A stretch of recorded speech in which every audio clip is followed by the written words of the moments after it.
The shuttle descended through clouds of purple gas. Admiral Marcus Cole sat near the window and watched the alien world grow larger. The planet was beautiful in a strange way. Crystal towers rose from the surface like giant fingers reaching for the sky. Rivers of glowing liquid flowed between mountains that sparkled under 3 different suns. Marcus had seen many worlds in his 50 years of life. He had fought in wars that killed millions. He had buried his wife on a colony world far from Earth, but nothing had prepared him for this place. The Velkari homeworld was older than human civilization itself. These aliens had built empires when humans still lived in caves. The shuttle landed on a platform made of something that looked like glass but felt like stone.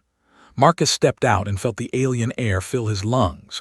It smelled sweet, like flowers mixed with something electric. Guards waited for him. They were tall, almost 8 feet, with skin that glowed softly in shades of silver and blue. Their faces were beautiful but cold, with 4 eyes that showed no warmth. "Ambassador Cole," one of them said. The voice was musical but distant. "The Queen will see you now." Marcus followed them through hallways that seemed to sing. The walls were alive with light that moved and danced. Statues of ancient Velkari rulers watched him pass. Each one had ruled for thousands of years. To these beings, a human lifetime was nothing more than a quick breath. The throne room was vast. Thousands of Velkari nobles filled the space, their glowing bodies creating a sea of moving colors. They whispered to each other as Marcus walked toward the throne. He heard their words through his translator. Short-lived creature, primitive, desperate. He kept his face calm and his back straight. Queen Serathil sat on a throne carved from a single massive crystal. She was the most beautiful being Marcus had ever seen, and also the most terrifying. Her skin shifted through shades of violet and silver like a sunset that never ended. Her 4 eyes were ancient, holding thousands of years of memory and power. She looked at Marcus the way a human might look at an insect. "You are the human," she said. Her voice filled the room without effort. "I am Admiral Marcus Cole, representative of the United Earth Government," he replied. He bowed his head slightly but did not kneel. Humans knelt to no one. "We have received your proposal." The Queen's tone was flat. "The Galactic Council believes a marriage alliance would benefit both our peoples. They suggest that you, a human male, should bond with a member of my royal family." Marcus nodded. "Humanity needs passage through Velkari space to reach the outer systems. We are willing to offer much in return. A marriage would seal our alliance in the traditional way of spacefaring nations." Laughter rippled through the court. It was not kind laughter. The Queen raised one elegant hand and silence fell instantly. "You offer yourself as a mate for Velkari royalty," she said slowly. "Do you understand what you are asking? My bloodline is older than your entire species.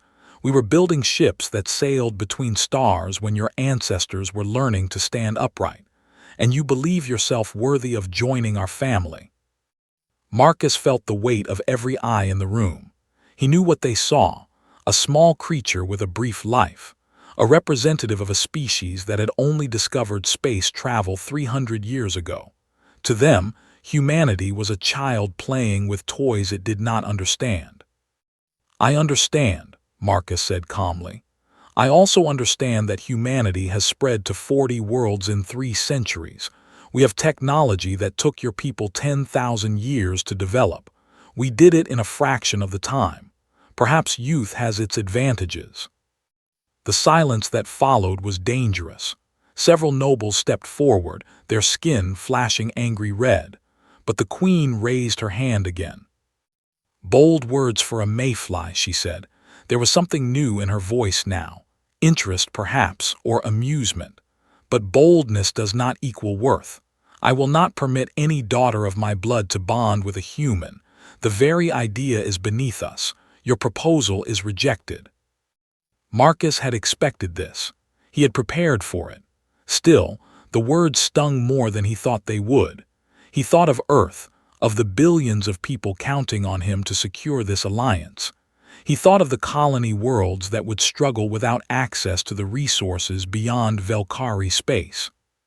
But he did not let any of this show on his face. "I accept your decision, Your Majesty," he said. His voice remained steady. "I ask only for permission to remain here as a standard ambassador. Perhaps in time, we can find other ways to build friendship between our peoples." The queen studied him for a long moment. Her 4 eyes seemed to look right through him, reading every thought and memory. Finally, she nodded. "You may stay. You have quarters in the Western Tower. Do not expect much welcome here, human. You will find few friends among my people." Marcus bowed again. "Thank you, Your Majesty." He turned and walked back through the sea of glowing nobles. Their whispers followed him like poison, worthless, pathetic, a waste of time. He ignored them all and kept walking. High above the throne room, on a balcony hidden in shadow, Princess Vialsara watched the human leave. She was the queen's youngest daughter, often forgotten in the politics of the court. Her sisters fought for position and power. Vialsara preferred the quiet of the ancient libraries. She had come to watch the human out of curiosity. She expected to see a weak creature, broken by her mother's rejection. Instead, she saw something that made her hearts beat faster. The human walked out of that room with his head held high. There was no shame in his steps, no defeat in his shoulders. He had been insulted by the most powerful being in the sector, rejected in front of thousands, and yet he moved like a man who had simply heard news he did not like. There was fire in those strange human eyes. There was steel in that straight spine. Vialsara leaned forward, her skin flickering with colors she could not control. She had studied many species in her long life. She had never seen anything quite like this. The human was interesting, very interesting indeed. The weeks passed slowly in the Crystal Palace.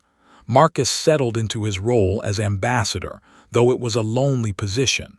Most Velkari refused to speak with him unless necessary. They looked at him with pity or disgust. Some pretended he did not exist at all. He did not complain. He attended meetings where no one listened to him. He sent reports back to Earth that grew more pessimistic each day. He walked through gardens filled with plants that glowed in the darkness and wondered if he had failed his people. Princess Vialsara watched him from a distance at first. She told herself it was scientific curiosity. Humans were a young species, barely worth studying, but she found herself returning to observe him again and again. She watched him negotiate with Lord Kethful, a noble who insulted Marcus openly during a trade discussion. The human did not shout or threaten. Instead, he smiled and made a joke that somehow turned the insult back on Lord Kethful without being rude. The noble was so confused that he agreed to a small trade deal just to end the conversation. She watched Marcus speak with servants, something no Velkari noble would ever do. He learned their names. He asked about their families. He thanked them for small kindnesses. The servants began to like him, this strange little creature who treated them like people. Vialsara accessed the palace database and began researching human history. What she found kept her awake for many nights. Humans had nearly destroyed themselves many times. They had fought terrible wars over land, over ideas, over resources. They had poisoned their own planet and almost died from it. Any other species would have collapsed long before reaching the stars. But humans did not collapse. Every time they fell, they got back up. Every disaster made them stronger. They learned from their mistakes faster than any species the Velkari had ever encountered. In just 300 years of space travel, they had built an empire that stretched across 40 worlds. They had developed weapons and shields that matched Velkari technology. They bred quickly, adapted quickly, learned quickly. The Velkari had taken 50,000 years to do what humans did in 300. Vialsara felt something she had not felt in a very long time. She felt afraid. One evening, she found Marcus alone in the Garden of Whispers. It was a place where crystal flowers sang soft songs in the wind. Most visitors found it peaceful, but Marcus stood there with sadness on his face, looking up at the unfamiliar stars. She approached him quietly. He turned when he heard her footsteps, and his expression shifted to polite surprise. "Your Highness," he said, bowing his head, "I did not expect to meet any member of the royal family here." "Few come to this garden anymore," she said. "It is considered old-fashioned. I am Princess Vialsara." "I know who you are." There was no fear in his voice, only gentle respect. "The scholar princess, the keeper of forgotten histories." Vialsara's skin flickered with surprise. "You have studied the royal family." "I study everything I can. Knowledge is the best tool any diplomat has." They stood in silence for a moment. The crystal flowers sang their endless songs. Finally, Vialsara asked the question that had been burning in her mind. "Why do you stay here? My mother rejected your proposal. Your mission has failed. Why do you not return to your people?" Marcus looked back up at the stars. "Because giving up is not something humans do well, and because I believe there is still hope. The Velkari are not evil. They are simply very old and very proud. Perhaps I can find another way to build a bridge between our peoples." "You truly believe this?" "I have to believe it. Millions of my people are counting on me. I cannot fail them just because the path is difficult." Vialsara moved closer. She was much taller than him, but somehow that did not seem to matter. "Tell me about your world. Tell me about Earth." Marcus smiled, and the sadness in his face lifted slightly. "Earth is beautiful, but it is not like this place. Our sky is blue. Our sun is yellow. We have forests of green trees and oceans of salt water. It rains there, real water falling from clouds." "It sounds primitive." "It is simple," Marcus agreed. "But there is beauty in simplicity. When I was young, I used to sit on a beach and watch the sun set over the ocean. The sky would turn orange and pink and red. My wife loved those sunsets." Vialsara noticed the change in his voice. "Your wife?" "She died 7 years ago, the Proxima conflict." Marcus's voice was steady, but there was pain underneath. "We were married for 22 years. She was a doctor. She stayed behind to help wounded soldiers when our position was overrun. She saved 40 lives before they killed her." Vialsara did not know what to say. The Velkari lived for thousands of years. They bonded with many partners over their long lives. Loss was common and expected. But watching this human speak of his dead mate, she saw something she had never seen before. Raw, unguarded grief. Love that burned even after death. "You still love her," she said softly. "I will always love her. That is the human way. When we give our hearts, we give them completely. We do not hold back." Vialsara felt her heart's beating faster. She had lived for 800 years. She had taken many lovers, but she had never felt what she saw in this human's eyes. The Velkari had grown so old that they had forgotten how to feel so deeply. "Why do humans love so strongly?" she asked. "You live such short lives. You know that loss is coming. Why not protect yourselves from the pain?" Marcus finally looked away from the stars and met her eyes. "Because the pain proves that it was real. The grief is the price we pay for love, and love is worth any price." Vialsara stood there long after Marcus returned to his quarters. The crystal flowers sang around her, but she did not hear them. She was thinking about short lives and burning hearts. She was thinking about sunsets over alien oceans. She was thinking about a small creature with eyes full of fire. Something was happening to her, something she did not understand. But for the first time in centuries, Vialsara felt truly alive. The alarm came in the middle of the night. Sirens wailed through the crystal palace, waking everyone from sleep. Marcus dressed quickly and rushed to the communications center. Something terrible had happened. Mining Station Theta 7 was under attack. The station sat at the edge of Velkari space, home to 3,000 civilians who harvested rare minerals from nearby asteroids.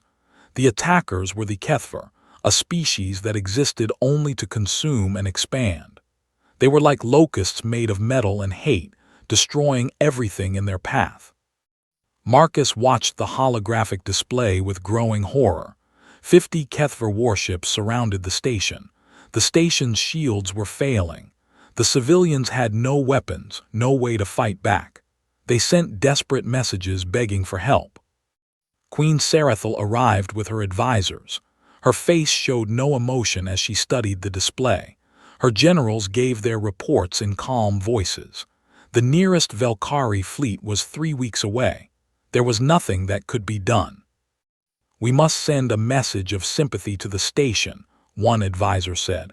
"Let them know their sacrifice will be remembered." "Agreed," the Queen said. "This is a tragedy, but we cannot risk our ships for a mining station. The HFY would destroy any force we send."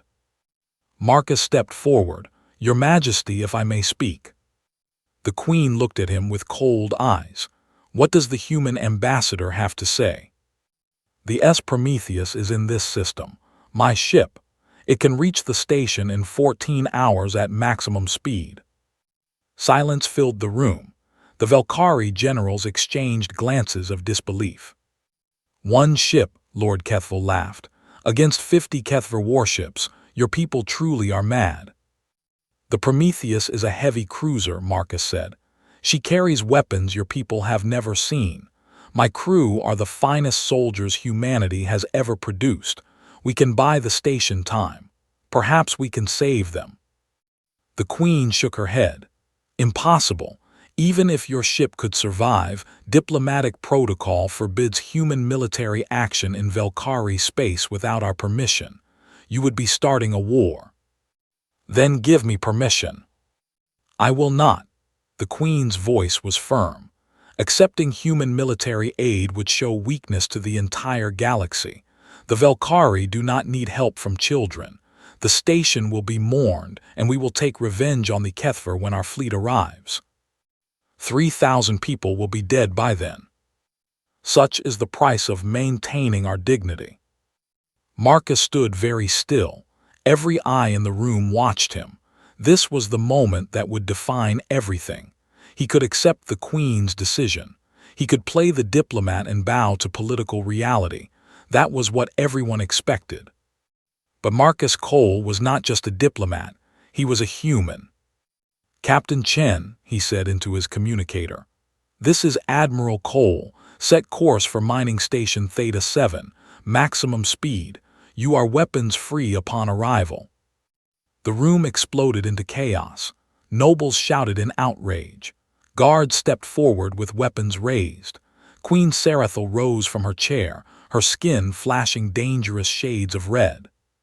"You dare defy me in my own palace." Her voice was thunder. "With respect, your Majesty, I do." Marcus met her eyes without flinching. "Humanity does not abandon innocent people to die for the sake of politics. Those 3,000 souls on that station are not Velkari or human. They are people, and people deserve to be protected. I will have you arrested. Your ship will be seized." "You can try, but my crew will not surrender and your ships will not catch the Prometheus before she reaches the station. You can punish me later. Right now, 3,000 lives hang in the balance." The Queen stared at him for a long moment. Then she turned away. "Remove the human from the communication center. Let his ship fly to its doom. We will discuss his crimes after this is over." Guards escorted Marcus to his quarters and locked him inside. He did not resist. He sat by the window and watched the stars, praying that his crew would be enough. 14 hours later, the Prometheus arrived at mining station Theta 7. Captain Sarah Chen looked at the 50 HFY ships on her display. They were massive, ugly things covered in spikes and weapons. Any sane commander would have turned and run. Chen smiled. "All hands battle stations. Today we show these bugs what humanity is made of." The Prometheus dove into the enemy formation like a wolf among sheep. Human weapons fired in patterns that no computer could predict, guided by instincts built over millions of years of evolution. The ship twisted, and rolled through maneuvers that should have crushed her crew, but human bodies could endure more than the Kethver believed possible. The first enemy ship exploded within 30 seconds, then the second, then the third. The Kethver responded with overwhelming force.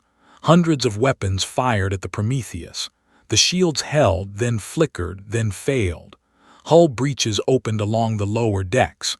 Crew members died at their stations, still firing, still fighting. Lieutenant Park flew his fighter into the engine of a Kethver destroyer, destroying both in a ball of flame. Sergeant Williams led a boarding party to disable an enemy ship's weapons before being overwhelmed by Kethver soldiers. Engineer Rodriguez sealed herself in a burning compartment to keep the main reactor running. For 2 hours, the Prometheus fought alone against impossible odds. When Velkari rescue ships finally arrived, called by civilians who refused to accept their government's decision, they found the human cruiser barely intact. 17 Kethver ships drifted dead in space. The rest had fled. The mining station was safe. 47 human soldiers had given their lives, but 3,000 souls would live to see another day. News of the battle spread across the Velkari dominion like fire. In every city on every world, people talked about the humans who came to save them when their own leaders would not. Something was changing, something that could not be stopped. And in her quarters in the Crystal Palace, Princess Vialsara wept for the first time in 300 years. The Prometheus floated in the royal shipyard, broken but not dead. Repair crews worked day and night to heal her wounds. Marcus had been released from his quarters after the battle. The Queen had not spoken to him since, but she had not expelled him either. The political situation was too complicated now. Everything had changed. Messages poured into the palace from across the Dominion. Citizens demanded answers. Why had their fleet not responded?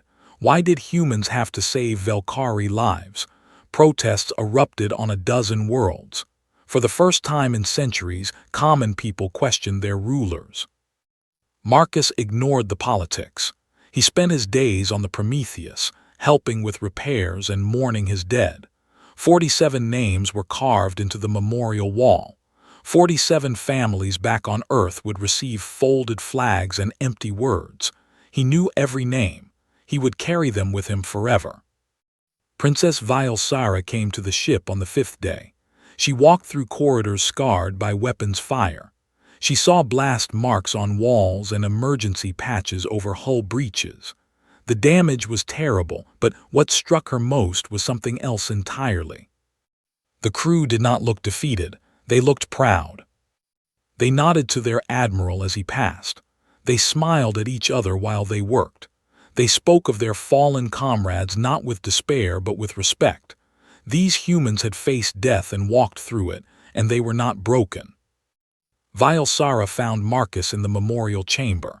It was a small room near the bridge, simple and quiet. The names of the dead covered one wall, carved in English and translated below in Galactic Standard. Fresh flowers sat in vases beneath the names. Human custom, she had learned. Marcus stood before the wall with his head bowed. He did not turn when she entered, but he spoke. Lieutenant James Park, 26 years old, he wanted to be a teacher when his service ended. He was going to marry his childhood sweetheart. Marcus pointed to another name. Sergeant Maria Williams, 34, mother of 2 daughters. She sent them a message every day, even during the battle. Vialsara moved to stand beside him. You remember them all. Every one. They trusted me with their lives. The least I can do is remember their names. My people would not understand this. To us, death is simply part of existence. We have seen so much of it that it no longer touches us. Marcus finally looked at her. His eyes were red from tears he had not let others see. Then your people have lost something precious. Death should always touch us. The moment we stop feeling the weight of loss, we stop valuing life. Vialsara reached out and touched his hand. Her skin was cool against his warmth, smooth against his roughness. It was the first time she had touched a human. The sensation was strange and wonderful. "I am sorry for your crew," she said. "They died heroes. The station's survivors speak of nothing else. Your people saved them when we would not. We did what was right. There is no credit in that." "There is, whether you want it or not." Vialsara turned to face him fully. "Admiral Cole, I must tell you something. I have been watching you since you arrived at our palace. I thought I was studying a curiosity. Instead, I found something I did not expect." Marcus waited, his hand still in hers. "I have lived for 800 years. I have known many beings in that time, but I have never met anyone like you. You feel so deeply. You love so completely. You face death without fear and sacrifice without hesitation. You are everything my people have forgotten how to be." "Vialsara, what are you saying?" She felt her heart's pounding. Her skin shifted through colors she could not control. "I am saying that I wish to court you, Marcus Cole. I want to learn more about your people. I want to learn more about you. I want to feel what you feel." Silence filled the memorial chamber. The names of the dead watched them from the wall. "Your mother would never allow it," Marcus said quietly. "She made her feelings clear. My mother is afraid. She sees humanity rising and it terrifies her. The Velkari have ruled this sector for 50,000 years. We have forgotten what it means to struggle, to grow, to change. Your people remind us of what we once were, and we hate you for it." "And you, are you afraid?" Vialsara thought about the question. She thought about her long life, her endless studies, her centuries of emotional emptiness. She thought about the fire in human eyes and the passion in human hearts. "I am terrified," she admitted, "but I am also more alive than I have ever been. You make me feel things I thought were impossible. I want to chase that feeling. I want to burn like you burn." Marcus raised his other hand and gently touched her face. Her skin warmed under his fingers. "This will not be easy. Your people will reject you. My people will question you. We will face enemies from every direction."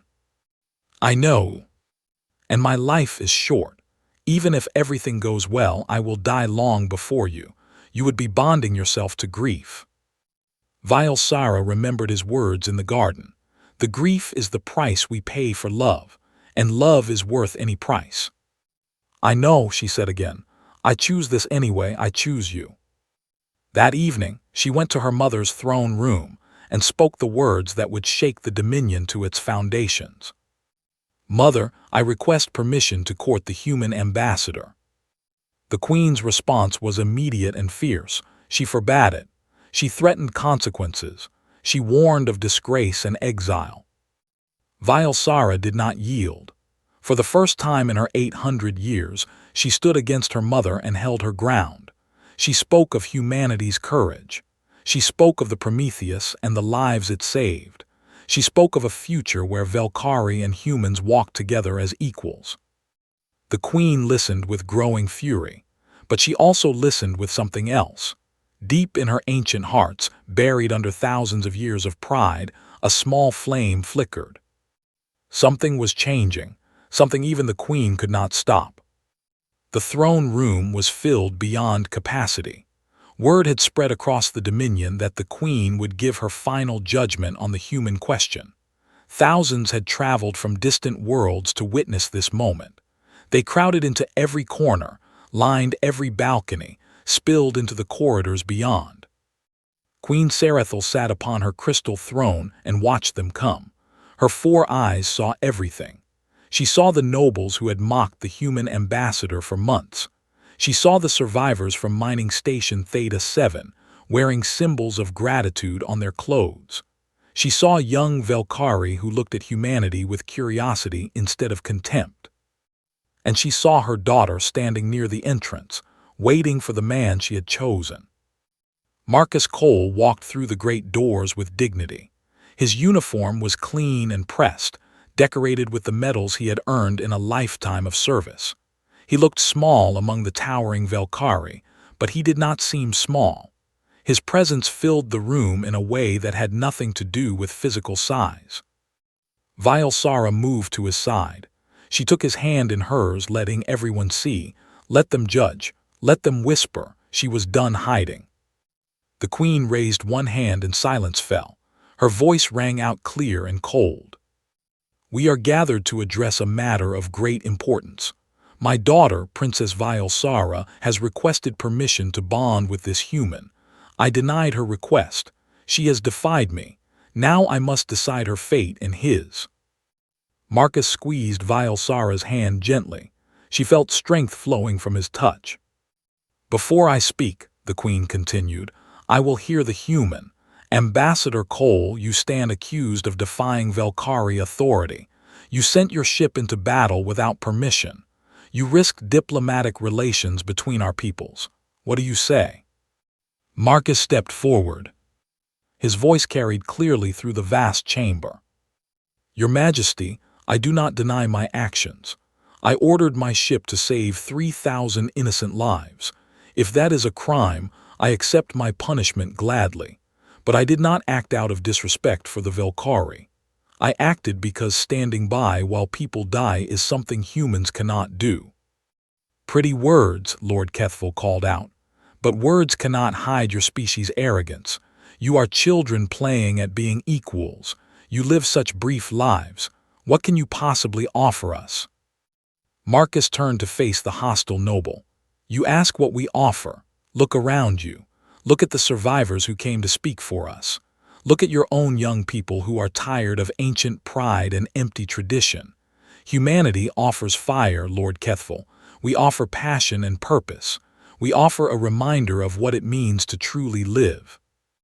We have lived for 50,000 years. We know what life means. Do you? Marcus looked out at the gathered thousands. You have built an empire that stretches across the stars. You have created art and music that will last forever. But when was the last time any of you felt your heart race? When did you last love someone so much that losing them would break you? When did you last fight for something worth dying for? The chamber was silent. No one had ever spoken to the Velkari this way.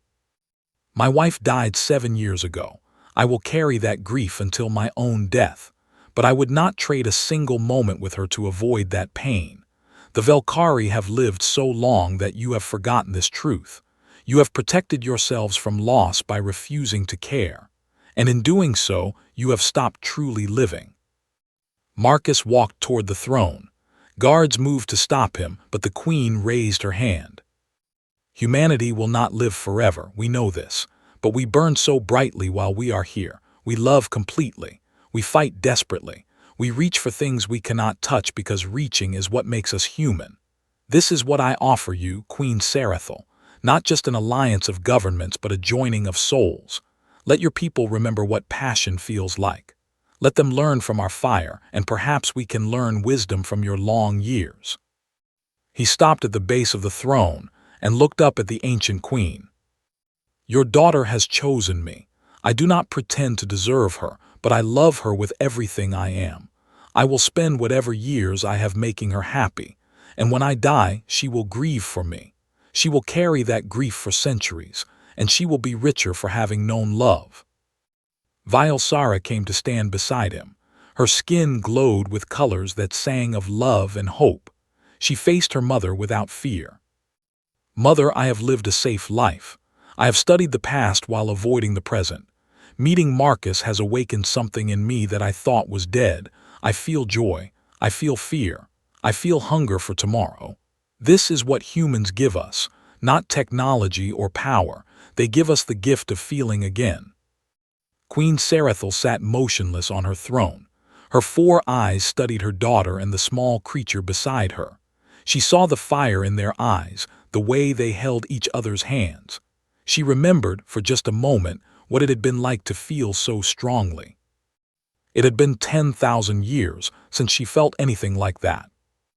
You ask me to bless a union that violates 50,000 years of tradition, she said slowly. You ask me to accept humans as equals. You ask me to change everything. Yes, Marcus said simply, I do. The queen looked out at her people. She saw the future in their eyes. The young ones were already changing, inspired by human courage at the mining station. The old ways were dying whether she blessed it or not. Perhaps it was time to stop fighting the tide. Then so be it. Her voice filled the chamber. I grant my blessing to this union. Let the Velkari Dominion and the United Earth Government be bound not just by treaty, but by blood and love. May this be the first of many bonds between our peoples. The chamber erupted. Some cheered, some wept, some stood in shocked silence, but no one could deny that history had changed. Vialsara threw her arms around Marcus. He held her close, this alien princess who had chosen a human over everything she knew. Around them, the future unfolded in ways no one could predict. In the years that followed, more humans came to Velkari space. Some fell in love with Velkari partners. Hybrid children were born, carrying the best of both species. The ancient civilization that had grown cold and tired began to burn again. And in the great archives of the Dominion, historians recorded a new proverb that spread across the stars. The universe belongs to those who burn for it. Marcus Cole lived another 32 years. When he died, Vialsara held his hand and wept. She would carry that grief for the rest of her long life. But she would not trade a single moment of it. Some things are worth any price.